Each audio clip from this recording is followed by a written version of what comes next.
Multi national cigarette اساس company flip مورس قوانین دھوئیں میں اڑانے لگی۔ فلپ مورس کی سگریٹ برانڈز کی ملکیت قانونی تشہیری مہم جاری ہے۔ وزارت صحت کے ٹوبیکو کنٹرول سیل کا معاملے کا نوٹس لینے پر غور سامنے آیا ہے۔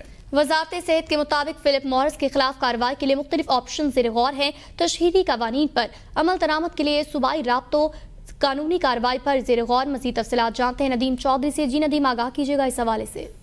بالکل، ملٹی نیشنل کمپنی فلپ مورس نے اپنے برانڈ میلبرو کی قیمت جو ہے وہ 330 روپے مقرر کی ہے، لیکن انہوں نے تشہیری مہم کے ذریعے اور انعامات کے ذریعے اس کی قیمت کم کر دی ہے، جو کہ غیر قانونی ہے۔ اور اینٹی ٹبیکو سیل کے جو SRO ہے اس کے تحت یہ غیر قانونی اقدام کیا جا رہا ہے، اور ملک بھر میں انہوں نے اس کی تشہیر بھی شروع کر دی ہے اور بڑے بڑے پوسٹر بھی آویزاں کر دیے گئے ہیں جو کہ غیر قانونی ہے۔ وزارت صحت کے ذرائع کے مطابق اس حوالے سے ایک اجلاس جلد بلایا جا رہا ہے، جس پر غور کیا جا رہا ہے کہ فلپ مورس کمپنی جو ہے اس کے خلاف قانونی ایکشن لیا جائے۔